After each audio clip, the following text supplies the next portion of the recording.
நாங்கள் இன்றைய காணொலியில் எதை பற்றி பேச போகிறோம்னு சொன்னால், இலங்கையில் பெரும் பரபரப்பை ஏற்படுத்திய கொலை 37 துப்பாக்கிச்சூடு சம்பவங்கள் இடம்பெற்றிருக்கின்றன. 26 உயிரிழப்புகள் ஏற்பட்டிருக்கின்றன. 27வது உயிர் யாருடையதாக இருக்கப் போகிறது, அல்லது 38வது துப்பாக்கிச்சூட்டு சம்பவம் எங்கே இடம்பெறப் போகிறது என்பது தொடர்பாக பார்க்க போகிறோம். அதே வேளையில் இந்த டான் பியசாத் என்று சொல்லப்படுகின்ற அண்மையிலே கொலை செய்யப்பட்ட நபர் ஒரு ஊடகத்துக்கு தெரிவித்த கருத்துக்களின் அடிப்படையில் அவர் கொலை செய்யப்பட்டாரா, இதன் பிற்பாடு யார் யாரெல்லாம் இருக்கிறார்கள், இவர் உண்மையிலே ஒரு இனத்தை பாதுகாக்கின்ற இனத்தின் பாதுகாவலரா, இவை தொடர்பாகத்தான் இன்றைய காணொலியில் பார்க்க போகிறோம். யாராவது முதல் தடவையாக எனது காணொலியை பார்க்குறீங்கன்னு சொன்னால் சப்ஸ்கிரைப் பண்ணி போடுவாங்கோ. இப்போ காணொலிக்கு போகலாம்.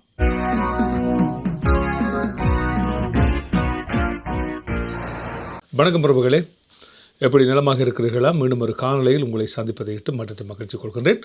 புலர்ந்திருக்கின்ற இந்த பொழுது உங்கள் எல்லோர் வாழ்விலும் நல்ல பொழுதாக இருக்க வேண்டும் என்று எல்லோருக்கும் பொதுவான இறைவனை பிரார்த்தித்துக் கொண்டு இன்றைய காணொலிக்குள் செல்லலாம் என்று நினைக்கின்றேன். சரி உறவுகளே, வாருங்கள் காணொலிக்குள்ளே செல்லலாம். இன்றைய தினம் நாங்கள் பார்க்க போவது இலங்கை என்பது ஒரு துப்பாக்கி சூடு மலிந்த ஒரு இடமாக இப்பொழுது மாறி இருக்கிறது. கொலைகளுக்கு பிரசித்தி பெற்ற ஒரு இடமாக இப்பொழுது மாறி இருக்கிறது. சுற்றுலா பயணிகள் இலங்கையை நோக்கி படையெடுத்து கொண்டு இருக்கிறார்கள் என்று சொல்லப்பட்டு கொண்டு இருந்தாலும் கூட இந்த சுற்றுலா பயணிகளின் வருகையை மந்தமாக்கக்கூடிய ஒரு நிலை இப்பொழுது இலங்கையில் ஏற்பட்டிருக்கிறது. இந்த துப்பாக்கி சூடு கலாச்சாரம் என்பது இன்று நேற்றல்ல, நெடுங்காலமாகவே இலங்கையில் இருந்து வருகிறது. ஒரு பகைமை காரணமாக ஒரு தரப்பை மாறி இன்னொரு தரப்பு கொலை செய்வதென்பது இலங்கையிலே சர்வசாதாரணமாக இடம்பெற்று கொண்டிருக்கின்ற ஒரு விடயமாக இருந்து வருகிறது. அரசியல் கைதிகள் தங்களுக்குள்ளே இருக்கின்ற பகைமையை காட்டிக்கொள்வதற்காக எதிர்த்தரப்பில் இருப்பவர்களை கொலை செய்வதும், எதிர்த்தரப்பில் இருப்பவர்கள் அடுத்த தரப்பில் இருப்பவர்களை கொலை செய்வதுமாக மாறி மாறி இப்படியே கொலைகள் மலிந்த ஒரு பூமியாக இலங்கை மாறிக்கொண்டு இருக்கிறது. இந்த அனுர அரசாங்கம் பதவியேற்ற காலத்தில் இருந்து இதுவரைக்கும் 37 துப்பாக்கிச் சூடுகள் இடம்பெற்றிருக்கின்றன. 26 கொலைகள் இடம்பெற்றிருக்கின்றன. அடுத்த கொலை யார் என்பதுதான் இப்பொழுது பேசுபொருளாக இருக்கிறது. 26 கொலைகளையும் பார்த்தால் 26 கொலைகளும் ஏதோ ஒரு பின்னணியில் ஒரு பழிவாங்கல் நடவடிக்கையாகத்தான் இருந்து கொண்டிருக்கிறது. ஒரு கொலை இடம்பெற்றுவிடும், அந்த கொலையின் பிற்பாடு பார்த்தால் அது ஏதோ ஒரு வகையில் ஒன்றில் பாதாள உலக குழுவாக இருக்கும், அல்லது அந்த பாதாள குழுவோடு சேர்ந்து இயங்குகின்ற எதிர் அமைப்பாக இருக்கும். அப்படியான ஒரு கொலைதான் மிக அண்மையிலே இடம்பெற்ற இந்த டான் பியசாத்தின் கொலையாக இருக்கிறது. இந்த டான் பியசாத்தின் கொலையை தொடர்ந்து அடுத்து வருகின்ற கொலை யார் மீது விழப்போகிறது என்பதுதான் இப்பொழுது எல்லோரது எதிர்பார்ப்பாகவும் இருக்கிறது. இந்த டான் பியசாத்துக்கு பழி வாங்குகின்ற விதமாக கொலைகள் இடம்பெறப் போகிறதா, அல்லது மீண்டும் ஒரு கொலை இந்த இடத்திலே இடம்பெறப் போகிறதா என்பது தொடர்பாகத்தான் இன்றைக்கு நாங்கள் ஆராயப் போகிறோம். இதிலே இன்றைய தினம் நாங்கள் பார்க்க போகின்ற இந்த டான் பியசாத்தின் கொலை ஏன் இடம்பெற்றது, இதனது பின்னணி சம்பவங்கள் எப்படி இருக்கிறது என்பது தொடர்பாகத்தான் இன்றைக்கு நாங்கள் பார்க்க போகிறோம். இன்னொரு பக்கமாக இன்னொரு கதை உலாவிக் கொண்டிருக்கிறது. அதாவது மஹிந்த ராஜபக்ச தெரிவித்த ஒரு கருத்து, தேசத்தை நேசித்தவர், இந்த மொழியை நேசித்தவர், மக்களுக்காக மிகவும் பாடுபட்டவர் என்பது போன்று அவர் தனது இரங்கல் உரையில் தெரிவித்திருக்கிறார். அதாவது தனது இனத்திற்காக பாடுபட்ட ஒருவரை தாங்கள் இழந்திருப்பதாக மஹிந்த ராஜபக்ச தரப்பு இப்பொழுது தங்களது இரங்கல் உரையை தெரிவித்திருக்கின்ற அதே வேளையில் சிவில் அமைப்புகள் ஒரு ஊடக சந்திப்பை நடத்தியிருக்கின்றன. அந்த சிவில் அமைப்புகள் தெரிவித்திருக்கின்ற கருத்துக்களின் அடிப்படையில் இந்த ஈஸ்டர் குண்டுவெடிப்போடு இவருக்கு பல்வேறுபட்ட தொடர்புகள் இருக்கின்றன. சஹரானை பிள்ளையானோடு தொடர்புபடுத்துவதில், சஹரானோடு அதற்கான தொடர்புகளை ஏற்படுத்துவதில் இவர்கள் முன்னின்று உழைத்த ஒருவராக இவர் இருக்கிறார். எனவே இவர் மூலமாகவும் பல தகவல்கள் வெளிவரலாம் என்கின்ற கோணத்தில் தான் இவர் கொலை செய்யப்பட்டிருப்பதாக சொல்லப்பட்டு இருந்தாலும் கூட இன்னொரு தகவலும் வந்திருக்கிறது. 2018ஆம் ஆண்டே இந்த சஹரான் தொடர்பான தகவல்கள் வெளியிடப்பட்டு கொண்டிருந்தன. அப்பொழுது டிஐடிக்கு பொறுப்பாக இருந்தவர் என்று சொல்லப்படுகின்ற நாமல் குமார என்று சொல்லப்படுகின்ற, அதற்கு டிஐடிக்கு பொறுப்பாக இருந்த நாமல் குமார திடீரென்று கைது செய்யப்படுகிறார். இந்த கைதின் பின்னணியிலும் இவர்தான் இருந்தார் என்று சொல்லப்படுகிறது. அண்மையிலே சுட்டுக் கொல்லப்பட்ட இந்த டான் பியசாத் தான் இருந்தார் என்று சொல்லப்படுகிறது. எனவே இந்த 2018ஆம் ஆண்டு தொடக்கம் இந்த ஈஸ்டர் குண்டுவெடிப்போடு சம்பந்தப்பட்டதாக சொல்லப்படுகின்ற இந்த சஹரான் குழுவினரது செயற்பாடுகள் மிகவும் மோசமாக இடம்பெற்று கொண்டிருந்த அந்த காலகட்டத்தில் டிஐடிக்கு பொறுப்பாக இருந்தவர் என்று சொல்லப்படுகின்ற இந்த நாமல் குமார அது தொடர்பான தகவல்களை அப்பொழுது வெளியிட்டு வந்திருந்தார். அது தொடர்பான தகவல்களை சேகரித்திருந்தார். அவர் இப்பொழுது சஹரானை கைது செய்ய போகிறார்கள் என்று நெருங்கி வருகின்ற ஒரு காலகட்டத்திலே அப்பொழுது இதற்கு பொறுப்பாக இருந்த, அதாவது இவர்கள் இரு கொலைகள் இடம்பெறப் போகிறது என்பது தொடர்பாக அப்போது தெரிவிக்கப்பட்டிருந்தது. முதலாவது கொலை அப்பொழுது 2018ஆம் ஆண்டு ஜனாதிபதியாக இருந்த மைத்திரிபால சிறிசேன, அதேவேளை பாதுகாப்பு செயலராக இருந்த கோத்தபாய ராஜபக்ச இருவரையும் கொலை செய்ய போகிறார்கள் என்று ஒரு தகவல் வெளிவந்த வேளையில், எனவே அவற்றை தடுக்கும் முகமாக அவற்றான தகவல்களை சேமித்து வழங்கிய என்று சொல்லப்படுகின்ற டிஐடிக்கு பொறுப்பாக இருந்த இந்த நாமல் குமார அப்பொழுது கைது செய்யப்பட்டிருந்தார். எனவே இதை தடுக்கும் ஒரு முகமாக, அதாவது இந்த சஹரான் குழுவினரது சம்பவங்களை தடுக்கும் முகமாகவே இவர்கள் அப்பொழுது கைது செய்யப்பட்டார்கள் என்று ஒரு கதை தெரிவிக்கப்பட்டிருந்தது.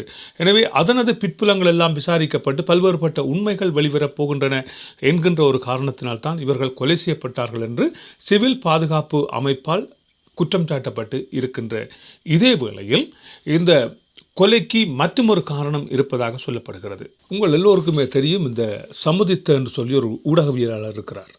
அந்த ஊடகவியலாளர் எல்லாவரையும் துளைத்து கேள்வி கேட்கக்கூடிய ஒரு ஊடகவியலாளர். அவரிடம் போய் வந்தவர்களில் 5 இப்பொழுது உயிரோடு இல்லை. அவர் ஒருவரை தொடர்பு கொண்டு அவர்களிடம் செவி காண்கிறார் என்றார். அவர் அடியிலிருந்து நுனி வரை அவர்களை கறந்தெடுக்கக்கூடிய அவ்வளவு திறமை வாய்ந்த ஒரு ஊடகவியலாளர். அவரிடம் சென்று வந்தவர்களில் இலங்கையில் இப்பொழுது 5 உயிரோடு இல்லை. கடைசியாக சென்று வந்தவர் தான் இந்த டான் பியசாத். இந்த டான் பியசாத்திடம் அவரால் கேட்கப்பட்ட கேள்விகள், பல உண்மைகளை இந்த டான் பியசாத் அங்கே போட்டுடைத்திருக்கிறார். இவர் தெரிவித்தவற்றில் இருக்கின்ற ஒரு சில விடயங்களை இப்பொழுது பார்ப்போம். உங்கள் எல்லோருக்குமே தெரியும், அண்மையிலே கட்டுநாயக்கா விமான நிலையத்திலே கைப்பற்றப்பட்ட 100 கோடி பெறுமதியான போதைப்பொருள், 5 கிலோகிராம் ஐஸ் போதைப்பொருள், இவையெல்லாம் ஒரு தாய்லாந்து பெண்ணிடமிருந்து கைப்பற்றப்பட்டதை நீங்கள் அறிவீர்கள். எனவே இந்த கைப்பற்றப்பட்ட இந்த போதைப் பொருள் மலேசியாவிலிருந்து இந்த பெண்ணால் கடத்தப்பட்டதாக துபாயில் இருக்கின்ற ஒரு சூத்திரதாரி மூலமாக இது மலேசியாவுக்கு அனுப்பப்பட்டு மலேசியாவிலிருந்து இந்த தாய்லாந்து பெண்ணால் இலங்கைக்கு கொண்டு வரப்பட்டதாக தெரிவிக்கப்பட்டது. இந்த கொண்டு வரப்பட்ட இந்த போதைப் பொருள் இது சம்பந்தமாக இயங்குகின்ற ஒரு சிலருக்கு மட்டுமே இலங்கையில் தெரிந்திருந்தது. அந்த சம்பவத்தை தெரிந்திருந்தவர்களில் ஒருவர் இந்த டான் பியசாத். இந்த டான் பியசாத் தான் இதனை இந்த டான் பியசாத் தான் இதனை சொல்லிக் கொடுத்து அந்த பெண்ணை மாட்ட வைத்தார் என்று சொல்லப்படுகிறது. எனவே இதற்கு பழி வாங்குகின்ற ஒரு முகமாகத்தான் இது இடம்பெற்றதா என்கின்ற கேள்வி எழுந்திருக்கின்ற அதே வேளையில் இந்த ஊடகவியலாளர் இது தொடர்பான கேள்வியை இந்த டான் பியசாத்திடம் கேட்டிருந்தார். நீங்கள் தான் காட்டி கொடுத்தீர்களா என்கின்ற விதத்திலே அந்த ஊடகவியலாளரது கேள்வி அமைந்திருந்த அந்த வேளையில் அவர் தெரிவித்தார், தனக்கும் துபாய்க்கும் தொடர்புகள் இருக்கிறது. துபாயில் யார் யார் போதை வஸ்தை கடத்துகிறார்கள், இலங்கையில் யார் யார் போதை வஸ்தை கடத்துகிறார்கள், அவர்களின் பின்னணியில் யார் யார் இருக்கிறார்கள் என்பதெல்லாம் எனக்கு தெரியும் என்பது போன்றும், அதே வேளையில் உங்கள் எல்லோருக்குமே தெரியும் இந்த கஞ்சிப்பானை இம்ரான் என்று சொல்லப்படுகின்ற இந்த அவர் இருக்கின்ற இடமும் தனக்கு தெரியும், அவரோடு தனக்கு தொடர்பு இருக்கிறது என்பது போன்றும் அவர் அந்த செவியிலே தெரிவித்திருக்கிறார். அப்படியானால் ஏன் இவரை வைத்துக்கொண்டு அந்த கஞ்சிப்பானை இம்ரானை கைது செய்ய முடியாமல் அரசாங்கம் இருக்கிறது என்பது போன்ற ஒரு கேள்வி எழுமல்லவா? இவரிலே அரசாங்கம் கை வைப்பதற்கு ஏன் பின்னின்றது? இவர் மூலமாகத்தான் போதை வஸ்துக்கள் இலங்கைக்கு வருகிறது அவரே ஒரு ஊடகத்தில் தெரிவித்திருக்கிறார். அப்படியானால் அவரில் கை வைப்பதற்கு ஏன் அரசாங்கம் பின்னின்றது? ஒரு போதை வஸ்து கடத்துகின்ற ஒரு கும்பலுக்கு இவர் வழிகாட்டியாக இருக்கிறார். அப்படிப்பட்டவரை ஏன் அரசாங்கம் கை செய்யாமல் வைத்திருந்தது என்று நாங்கள் பார்க்க வேண்டியதாக இருக்கிறது. அதைவிட ஸ்ரீலங்கா சுதந்திர கட்சியில் இவர் ஒரு உறுப்பினர். ஸ்ரீலங்கா சுதந்திர கட்சியின் உள்ளூராட்சி சபை தேர்தலிலே இவர் போட்டியிடுகிறார். இவர் தெரிவித்த இன்னும் பல கருத்துக்கள் பல குழப்பங்களை ஏற்படுத்தி இருக்கின்றன. அந்த ஊடகத்திலே அவர் தெரிவித்த மற்றும் பல கருத்துக்களாக இருப்பன. KPI என்று சொல்லப்படுகின்ற ஒரு அமைப்பை இலங்கையிலே நிறுவுவதற்கு கஞ்சிப்பானை இம்ரான் அதற்கான வழிகளை ஏற்படுத்தி இருக்கிறார். அண்மையில் கூட இந்தியாவிலிருந்து 5 T-56 துப்பாக்கிகள் வந்திறங்கின. இந்தியா வழியாக இலங்கைக்குள்ளே ஆயுதங்கள் கடத்தப்பட்டு வந்து சேர்ந்திருக்கின்றன. இப்படிப்பட்ட தகவல் எல்லாம் இவருக்கு தெரிந்திருக்கிறது. அப்படியானால் இவருக்கும் அண்மையிலே நீதிமன்றத்துக்குள்ளே இடம்பெற்ற அந்த கொலைக்கும் எதுவும் சம்பந்தம் இருக்கிறதா? அல்லது இலங்கையிலே நடைபெற்று வருகின்ற பல்வேறு குற்றச்சாட்டுகளின் பின்னணியிலே இவர் இருக்கிறாரா? இவரை வைத்துத்தான் மஹிந்த ராஜபக்ச, கோத்தபாய ராஜபக்ச போன்றவர்கள் தென்னிலங்கையிலே பலரது கொலைக்கு காரணமாக இருந்தார்களா என்கின்ற கோணத்திலும் இப்பொழுது விசாரணைகள் ஆரம்பிக்கப்பட்டிருக்கின்றன. அதே வேளையில் இன்னும் ஒரு கருத்து இருக்கிறது. 27வது கொலை யாராக இருக்க போகிறது என்கின்ற ஒரு சந்தேகமும் இப்பொழுது எழுந்திருக்கிறது. அரசியலாளர்கள் மத்தியிலே நகைச்சுவையாக கூட இப்பொழுது பேசப்படுவதாக தெரிவிக்கப்படுகிறது. அடுத்த 27வது நான் தான் என்பது போன்று இப்பொழுது பேசிக்கொள்கிறார்கள் என்று சொல்லப்படுகிறது. அதைவிட ஒரு சிலர் தெரிவித்திருக்கிறார்கள் 27வது கொலையாளி ஞானசார தேரராக இருக்கலாம் என்பது போன்றும் சொல்லப்படுகிறது. இப்படி இவையெல்லாம் இடம்பெற்று கொண்டிருக்கின்ற இந்த குழப்பங்கள் எல்லாம் இடம்பெற்று கொண்டிருக்கின்ற இந்த வேளையில் இன்னொரு தரப்பு தெரிவித்து வருகிறது. கிளீன் ஸ்ரீலங்கா என்ற பெயரிலே இலங்கையிலே இருக்கின்ற போதை கடத்தல் மன்னர்கள், பாதாள உலக குழுக்களோடு சம்பந்தப்பட்டவர்கள் துடைத்தளிப்பதற்கு அரசாங்கம் பின்னணியிலிருந்து வேலை செய்து கொண்டிருக்கின்றது என்பது போன்று ஒரு கருத்தையும் இப்பொழுது பலர் தெரிவித்துக் கொண்டிருக்கிறார்கள். எது எப்படி என்று புரிந்து கொள்ள முடியாத ஒரு புதிராகவே இது இருந்து வருகிறது. அதே வேளையில் கஞ்சிப்பானை இம்ரான் தெரிவித்திருக்கின்ற மற்றொரு கருத்து, தெமட்டகொட இந்த டான் பியசான் தெரிவித்திருக்கிற மற்றொரு கருத்தாக இருப்பது, தெமட்டகொட சமிந்த என்று சொல்லி இன்னொரு நபர் இருக்கிறார். அவரது மகன் தங்களுக்கு சில போதைப் பொருட்கள் தேவை என்று கேட்ட வேளையில் அவற்றை தான் இறக்குமதி செய்து அவர்களுக்கு கொடுத்திருக்கின்றேன் என்பது போன்று ஒரு கருத்தையும் அவர் அந்த ஊடகத்திலே தெரிவித்திருக்கிறார். இப்படியாக இவர் பல்வேறுபட்ட போதை வஸ்து கடத்தல்களோடு சம்பந்தப்பட்டிருக்கிறார். போதைப்பொருள் வியாபாரத்தையே மூல தொழிலாக கொண்டு அதை மறைக்கும் முகமாக, அந்த போதை வஸ்து கடத்தலை மறைக்கும் முகமாகவே இவர் தன் பக்கம் ஒரு இனவாதி போன்று காட்டிக் கொண்டிருக்கிறார் என்பது போன்ற ஒரு கருத்து தான் இப்பொழுது சமூக வலைத்தளங்களிலே பரவிக்கொண்டிருக்கின்றன. அதைவிட ஒருவர் இறந்து விட்டார் என்றால் எல்லோருமே துக்கமாக அடைவார்கள். ஆனால் ஒருவரது இறப்புக்கு இந்த சமூக வலைத்தளம் சந்தோஷப்படுகிறது என்று சொன்னால், ஒரு மனிதன் இறந்து விட்டான் என்பதற்கு இந்த சமூகம் சந்தோஷம் அடைகின்றது என்று சொன்னால், இது தனிய இனவாதத்தை கற்குகின்ற ஒருவர் என்று நாங்கள் குறிப்பிட முடியாது. ஏனென்று சொன்னால் சந்தோஷப்படுபவர்கள் எல்லோருமே சகோதர மொழி பேசுபவர்கள்.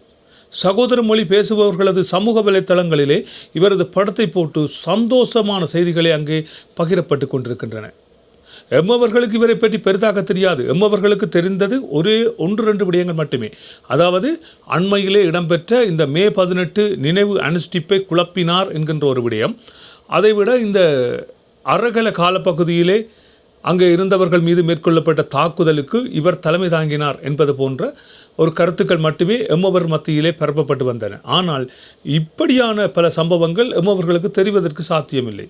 இவர்கள் தான் இந்த போதை வஸ்துக்களின் பின்னணியில் செயற்பட்டிருக்கிறார்கள். இதன் பிற்பாடு பல்வேறுபட்ட மர்மங்கள் மறைந்திருக்கின்றன. பல்வேறுபட்ட விசாரணைகள் இப்பொழுது நடைபெற்றுக் கொண்டிருக்கின்றன.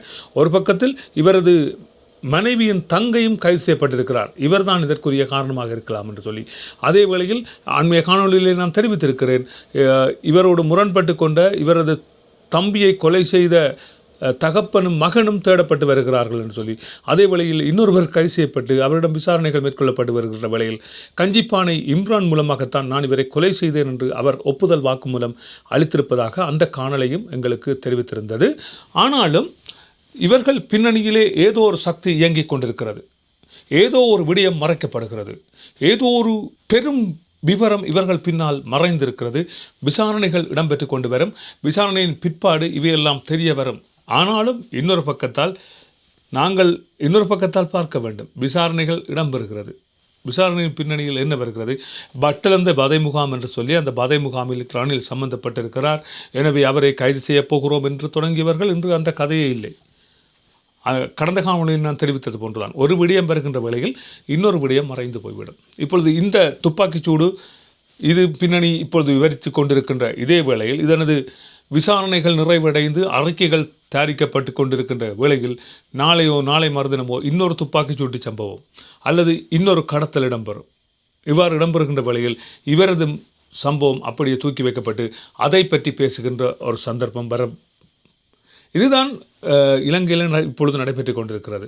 அரசியல் ஆய்வாளர்கள் பல்வேறுபட்ட கருத்துக்களை தெரிவிக்கலாம். சிவில் சமூகத்தினர் முன்வந்து ஒரு தகவலை தெரிவித்திருக்கிறார்கள். அவை தொடர்பாகவும் விசாரிப்புகள் மேற்கொள்ளப்பட்டு தகுந்த நீதி கிடைக்கும் என்று நாங்கள் நம்புவோம். அதுவரை உங்களைப் போன்றுதான் நானும் காத்திருக்கின்றேன். மற்றும் ஒரு காணொலியில் சந்திக்கலாம். நன்றி, வணக்கம்.